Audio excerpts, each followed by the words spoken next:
Kau bilang, kita akan pulang. Diam, deh. Laura melahap hotdog, memberikan Juan bagiannya. Lagi-lagi makanan ini. Nggak suka. Jangan dimakan, biar aku saja yang habiskan. Mana mungkin. Juan memakannya segigit. Baru mengunyahnya sebentar, Juan langsung memuntahkannya lagi.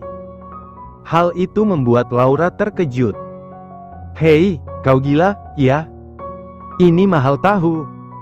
Kalau memang tidak suka, seharusnya kau berikan kepadaku, ujar Laura. Juan merebut hotdog Laura, lalu mencium aromanya. Juan langsung membuang kedua makanan itu, membuat Laura terkejut. Kau ngapain? Kita pulang sekarang. Juan menarik Laura. Walau tak mengerti, Laura berusaha mencerna apa yang sedang terjadi. Kenapa Juan tiba-tiba membuang hotdog setelah memakannya? Kenapa Juan mencium aromanya? Tunggu. Laura menoleh ke arah pedagang hotdog yang memberi tatapan tajam ke arah mereka, kemudian pedagang itu tersenyum, senyuman yang mirip dengan psikopat. Juan, apa ada sesuatu di dalamnya? Tanya Laura. Aku ceroboh. Juan terlalu larut dalam kebahagiaan, setelah berhasil menyatakan perasaannya. Hingga tanpa sadar, ia menurunkan kewaspadaan. Hotdog yang dimakan Juan mengandung racun kuat, sedangkan milik Laura tidak. Juan menggigit bibir bawahnya, ia menggenggam tangan Laura lebih erat, saat pandangannya sedikit memudar. Juan, kau tidak apa-apa? Tanya Laura. Ya, tidak apa-apa.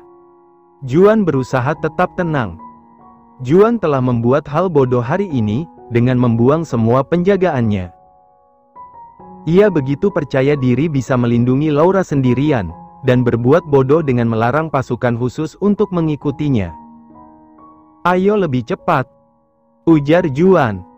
Laura mempercepat langkahnya. Di pinggir jalan, Juan segera memanggil taksi. Keduanya masuk ke dalam taksi. Jalan saja, cepat, ujar Juan. Supir taksi bergegas menginjak pedal gas. Laura menatap Juan dengan perasaan khawatir. Ini memang hari yang sial, ujar Juan. Maafkan aku, harusnya kita pulang dari tadi. Jangan salahkan dirimu. Sebaliknya, aku punya permintaan. Apa itu? Kupikir, kau harus berusaha lebih keras hari ini.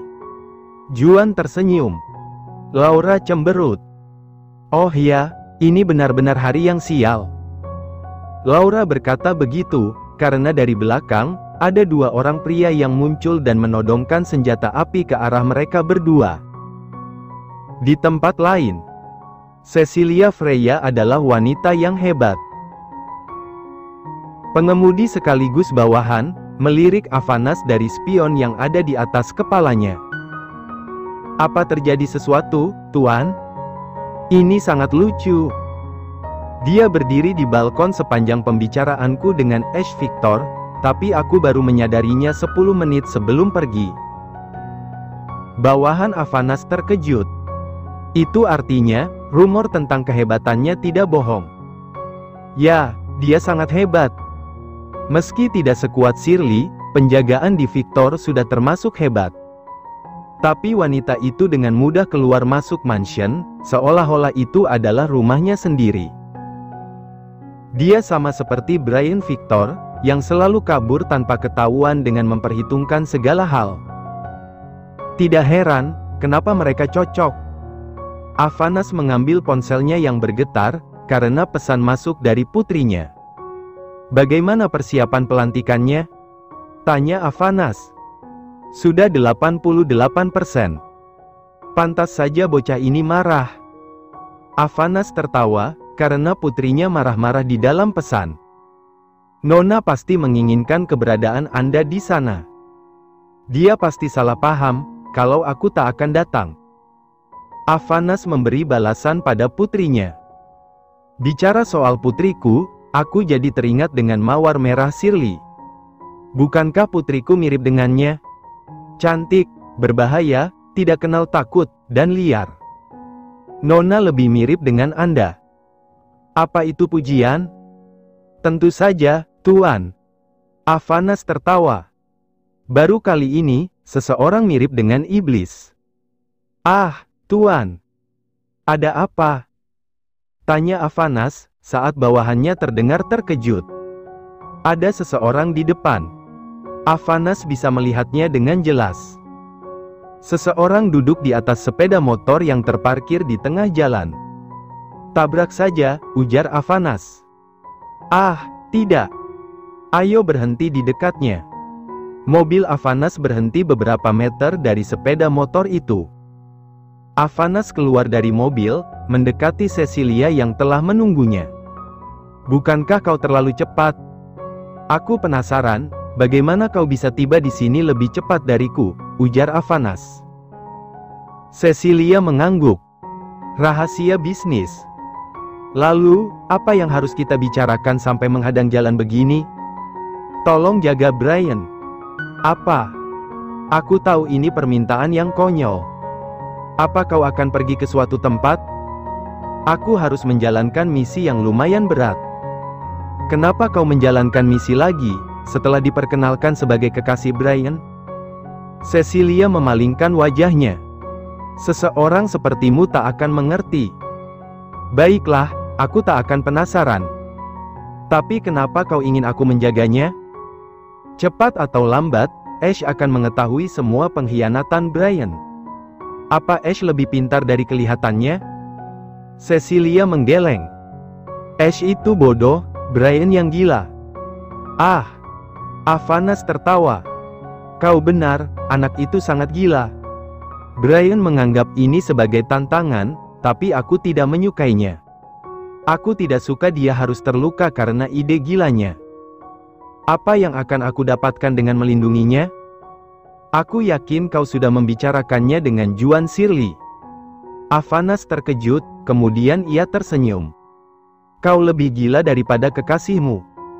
Aku tahu, tapi aku lebih pintar. Baiklah, aku akan mengikuti apa katamu. Bagus. Cecilia mengenakan helm, ia menyalakan mesin. Tolong tepati perkataanmu, Tuan Grigori. Aku akan bersumpah atas nama Grigori. Terima kasih. Cecilia menarik gas, melajukan sepeda motornya dengan kecepatan tinggi. Banyak orang menarik di tempat ini. Sementara itu Hans dan Gina berdiri, masih ada banyak hal yang harus dilakukan. Hans menatap dingin ke arah Gina yang terkapar di lantai sambil mengatur nafasnya. Wanita itu sangat kelelahan, karena latihan rahasia yang dilakukannya bersama Hans. Kita baru melakukan ini 2 jam, dan kau sudah seperti ini? Jika memang tidak sanggup, berhentilah di sini, ujar Hans. Hei, apa kau tidak tahu arti kata istirahat? Gerutu Gina. Tidak ada hal seperti itu dalam peperangan. Ini bahkan bukan perang. Kau harus menganggap situasi seperti ini sebagai peperangan yang serius. Kalau kau terus bermain-main, kau akan mati sebelum trompet dibunyikan. Gina sebal. Bisakah kau berhenti bicara? Aku lebih suka waktu kau diam. Tidak ada banyak waktu istirahat, cepat berdiri lagi. Gina berusaha berdiri, meski seluruh tubuhnya bergetar dengan kuat. Meski dia terus menggerutu, dia tidak menyerah. Hans bersiap melakukan gerakan berikutnya. Tuan. Hans melirik seseorang yang masuk ke dalam ruang latihan. Dia terlihat sangat khawatir dan ketakutan. Apa terjadi sesuatu? Tanya Hans. Sinyal Tuan dan Nyonya menghilang. Kami tidak bisa melacaknya, sepertinya terjadi sesuatu. Hans dan Gina langsung terkejut.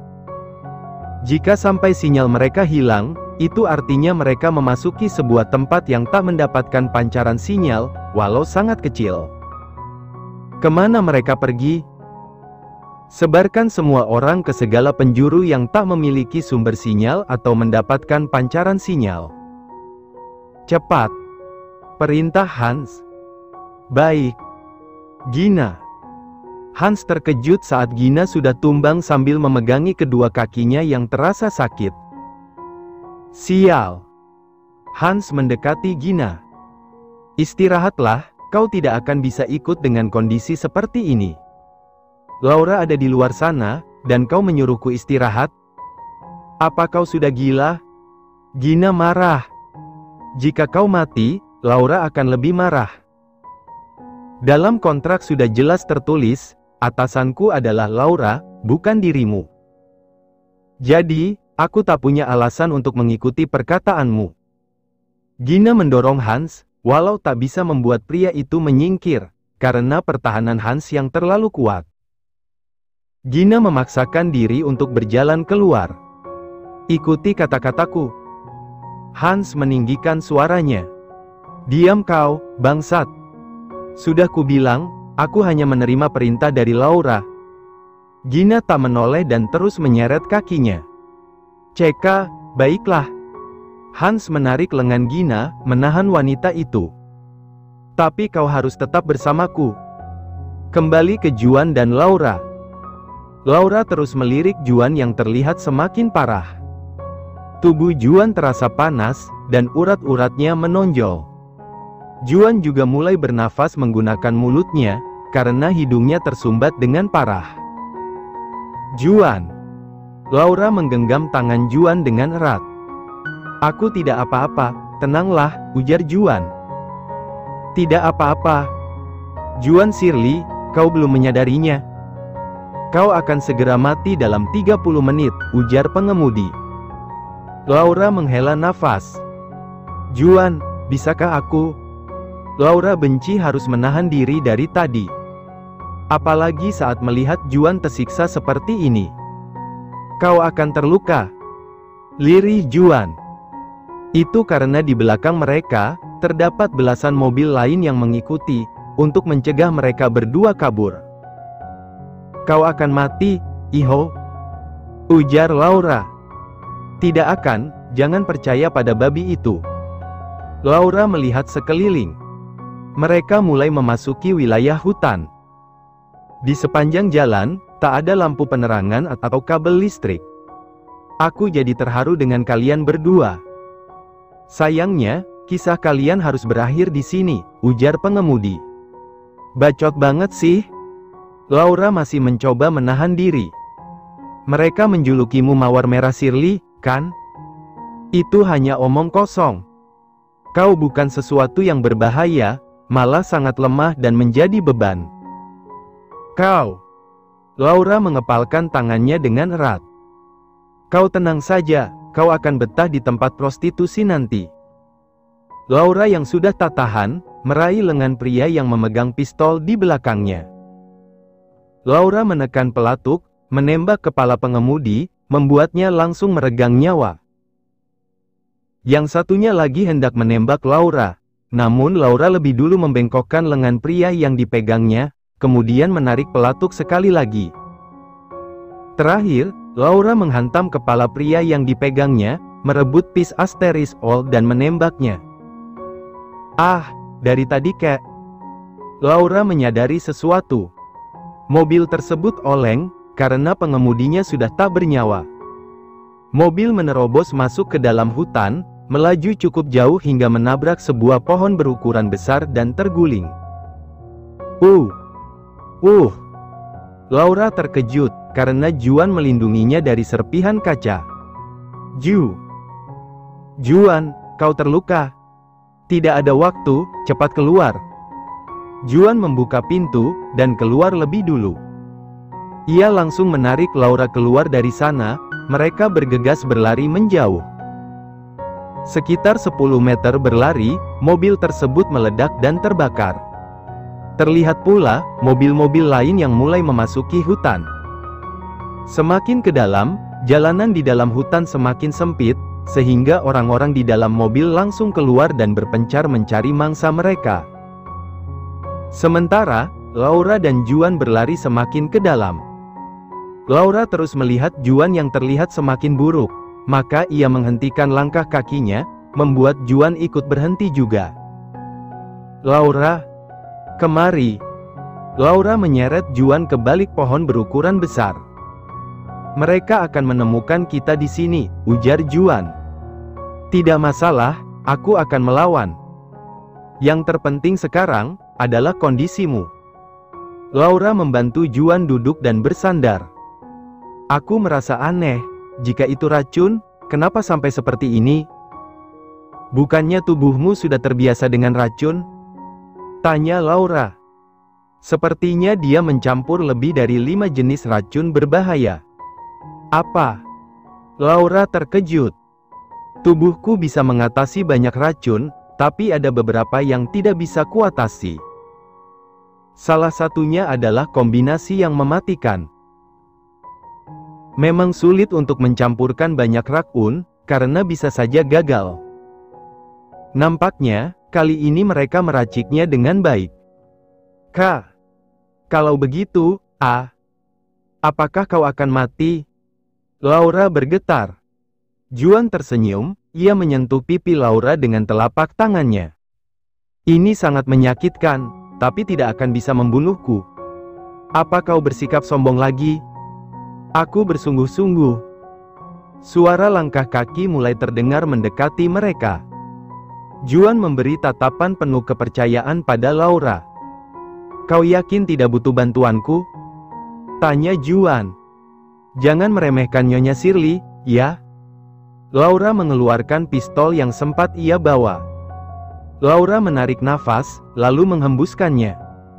Setelah merasa siap, Laura mengecup bibir Juan, kemudian berlari. Melihat Laura yang berlari, semua orang yang mengikuti sontak mengejar Laura. Tangkap dia. Kita harus membawanya hidup-hidup. Jadi jangan membunuhnya. Laura terkejut dengan kalimat itu. Mereka ingin membunuh Juan, tapi harus membawanya hidup-hidup. Yah. Ini keuntungan bagiku, sih. Laura membuat semua orang ada di belakangnya. Setelah merasa cukup, Laura bersiap. Di depannya ada sebuah dahan pohon besar yang menjulur. Laura berlari lebih cepat, hingga ia melewati dahan tersebut. Kemudian Laura berbalik dengan cepat, berlari kembali ke arah dahan, melompat, meraih dahan dengan kedua tangannya. Saat berhasil bergelantung, Laura mengangkat kakinya ke depan, memutar tubuhnya seperti sebuah roda, membuat orang paling depan langsung terkena tendangan yang sangat kuat.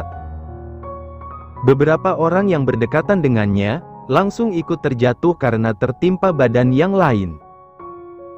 Laura tak menyia-nyiakan kesempatan itu, ia langsung menarik pelatuk, menembaki orang-orang yang terjatuh. Ups, sorry, Laura kembali berlari. Sial! Kejar jalang itu. Laura berlari lebih cepat, saat ia menoleh, orang-orang itu telah tertinggal jauh. Laura berhenti sejenak di sebuah pohon besar, ia langsung terkejut saat melihat Juan ada di sana. Kenapa kau di sini? Tanya Laura. Kau sendiri, kenapa kembali kemari? Apa? Aku memutar?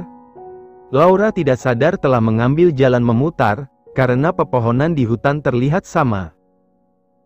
Saat Laura masih kebingungan, Juan berdiri, menarik Laura, lalu menendang kepala musuh yang berhasil menyusul. Laura sontak menarik pelatuk dan menembaknya. Mereka semakin dekat, ayo pergi. Juan menarik Laura. Tunggu, kita harus melawan. Mereka terlalu banyak, kondisi kita juga tidak bagus. Memanfaatkan kesempatan untuk lari adalah hal yang baik. Juan berusaha terus melangkah, walau kakinya terasa sangat sakit dan berdenyut. Sebenarnya seberapa kuat dia bisa menahan sakit? Laura menyadari, ada beberapa yang berhasil mengejar. Tanpa melepaskan genggaman tangannya pada Juan, Laura menendang orang yang hendak mendekati mereka. Juan ikut menendang yang satunya. Apa ini? Kenapa mereka makin banyak? Laura terkejut, karena jumlah mereka 3 kali lebih banyak dari sebelumnya. Itu pasti pasukan tambahan. Juan menarik Laura, mereka berlari lebih kencang. Sial! Langkah mereka terhenti, saat di depan ada sebuah jurang dengan sungai besar yang sangat deras. Rupanya aku tidak salah, ini adalah hari yang sangat sial, ujar Laura. Juan. Laura terkejut saat Juan tak bisa menahan tubuhnya lagi, sehingga ia langsung berlutut. Juan memegangi lehernya yang berwarna merah gelap. Laura langsung panik. Memang lebih baik berhenti di sini saja. Laura menatap semua orang yang mengejar mereka. Orang-orang itu telah berada di hadapannya dan menodongkan senjata api. Yang paling depan bicara, aku akan memberimu kesempatan untuk menyerah. Ikutlah dengan kami baik-baik. Siapa kau berani memerintahku? Ibuku juga bukan. Laura memberi tatapan tajam. Selagi aku masih bicara baik-baik, lebih baik kau mendengarkan. Tinggalkan Juan Shirley di sini, dia akan segera mati. Kami akan menjamin keselamatanmu, kau akan baik-baik saja. Omong kosong apa yang kau bicarakan? Laura melirik Juan yang telah memejamkan matanya. Ia tidak tahu, apakah suaminya kehilangan kesadaran atau tidak, yang pasti Juan masih bernafas dengan mulutnya. Laura meletakkan lengan Juan di lehernya. Dengan susah payah ia berdiri, berusaha mengangkat Juan. Jika suamiku mati, maka aku juga harus mati, ujar Laura.